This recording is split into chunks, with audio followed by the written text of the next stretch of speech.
ಮಂಗಳೂರು ಮತ್ತು ಉಡುಪಿಯಲ್ಲಿ ಭಾನುವಾರ ಕಾಂಗ್ರೆಸ್ನ ಪ್ರಜಾಧ್ವನಿ ಯಾತ್ರೆ ಕಾರ್ಯಕ್ರಮ ನಡೆಯಿತು. ಚುನಾವಣೆ ಸಮೀಪಿಸುತ್ತಿದ್ದಂತೆ ರಾಜಕೀಯ ಪಕ್ಷಗಳ ವಾಕ್ಸಮರ ಜೋರಾಗಿದ್ದು, ಮಂಗಳೂರಿನಲ್ಲಿ ನೆಲಕಚ್ಚಿದ ಕಾಂಗ್ರೆಸ್ ಮುಂದಿನ ಚುನಾವಣೆಯಲ್ಲಿ ಕರಾವಳಿಯ ಅಧಿಕ ಕ್ಷೇತ್ರಗಳಲ್ಲಿ ಜಯಬೇರಿ ಬಾರಿಸುವುದು ಅನಿವಾರ್ಯ. ನಿನ್ನೆ ನಡೆದ ಸಮಾವೇಶದಲ್ಲಿ ಮಾತನಾಡಿದ ವಿಪಕ್ಷ ನಾಯಕ ಸಿದ್ದರಾಮಯ್ಯ, ಕರಾವಳಿಯನ್ನು ಬಿಜೆಪಿಗರು ಹಿಂದೂ ಧರ್ಮದ ಪ್ರಯೋಗಶಾಲೆ ಮಾಡುತ್ತಿದೆ ಎಂದ ಅವರು, ನಮ್ಮ ವಿರುದ್ಧ ಹಿಂದುತ್ವದ ವಿರುದ್ಧವೇ ಹೊರತು ಹಿಂದೂ ಧರ್ಮಕ್ಕಲ್ಲ ಎಂದರು. ಕೆಪಿಸಿಸಿ ಅಧ್ಯಕ್ಷ ಡಿಕೆ ಶಿವಕುಮಾರ್ ಬಿಜೆಪಿಯ ವಿರುದ್ಧ ಟೀಕಾ ಪ್ರಹಾರವನ್ನೇ ಮಾಡಿದ್ದಾರೆ. ಕರಾವಳಿಯಲ್ಲಿ ಚುನಾವಣೆ ಕಾವು ಜೋರಾಗುತ್ತಿತ್ತು. ಮತದಾರರನ್ನು ಸೆಳೆಯಲು ರಾಜಕಾರಣಿಗಳು ಸರ್ಕಸ್ ಆರಂಭಿಸಿದ್ರು.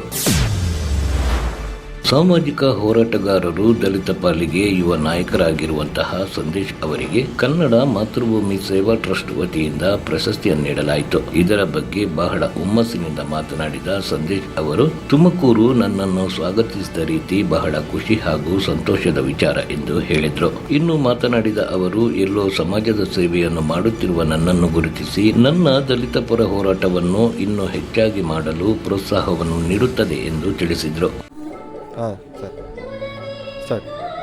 ಮಾತೃಭೂಮಿ ಸೇವಾ ಟ್ರಸ್ಟ್ ವತಿಯಿಂದ ತುಮಕೂರಲ್ಲಿ ನಡೀತಾ ಇರೋಂಥ ಈ ಒಂದು ಕನ್ನಡ ಹಬ್ಬಕ್ಕೆ ನನ್ನನ್ನು ಸಾಧಕರಿಗೆ ಸನ್ಮಾನ ಮಾಡೋ ಒಂದು ಉದ್ದೇಶದಲ್ಲಿ ನಮ್ಮನ್ನು ಕರೆಸಿ ನನಗೊಂದು ಪ್ರಶಸ್ತಿ ಕೊಡುವಂಥ ಕೆಲಸ ಮಾಡ್ತಾ ಇದ್ದಾರೆ. ತುಂಬ ಖುಷಿ ಆಯಿತು.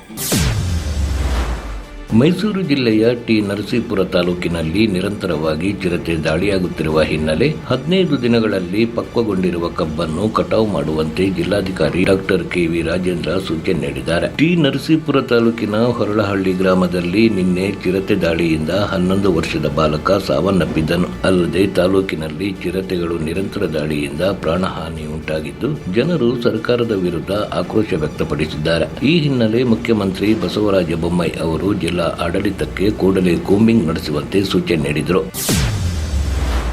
ಕರಾವಳಿಯ ಜಾನಪದ ಕ್ರೀಡೆ ಕಂಬಳ ಇದು ಒಂದು ಕಾಲದಲ್ಲಿ ಗ್ರಾಮೀಣ ಪ್ರದೇಶಕ್ಕೆ ಮಾತ್ರ ಸೀಮಿತವಾಗಿತ್ತು. ಇದೀಗ ನಗರ ಪ್ರದೇಶದಲ್ಲೂ ಕಂಬಳದ ಕಹಳೆ ಮೊಳಗಿದೆ. ಕೇವಲ ಹಳ್ಳಿ ಜನರನ್ನು ಆಕರ್ಷಿಸುತ್ತಿದ್ದ ಕಂಬಳ ಪೇಟೆ ಮಂದಿಯನ್ನು ಖುಷಿಪಡಿಸಿದೆ. ವಿದೇಶಿಗರು ಕೂಡ ಸಖತ್ ಎಂಜಾಯ್ ಮಾಡುತ್ತಿದ್ದಾರೆ. ತುಳುನಾಡಿನ ಜಾನಪದ ಕ್ರೀಡೆ ಕಂಬಳ ಗ್ರಾಮೀಣ ಜನರನ್ನು ಹುಚ್ಚೆದ್ದು ಆಕರ್ಷಿಸಿತ್ತು. ಕೇವಲ ಗ್ರಾಮೀಣ ಪ್ರದೇಶದಲ್ಲಿ ನಡೆಯುತ್ತಿದ್ದ ಕಂಬಳ ಈಗ ನಗರ ಪ್ರದೇಶಕ್ಕೂ ಕಾಲಿ ಇಟ್ಟಿದೆ. ಮಂಗಳೂರಿನ ಕೂಳೂರು ಬಳಿಯ ಗೋಲ್ಡ್ ಫಿನ್ ಸಿಟಿ ಒಳಗಡೆ ಕೃತಕವಾಗಿ ರೂಪಿಸಿದ ರಾಮಲಕ್ಷ್ಮಣ ಜೋಡುಕರೆ ಕಂಬಳದ ಕೆರೆಯಲ್ಲಿ ಓಟದ ಕೋಣಗಳು ಜನರಲ್ಲಿ ಆಟದ ರಂಗನ್ನು ಮೂಡಿಸಿವೆ.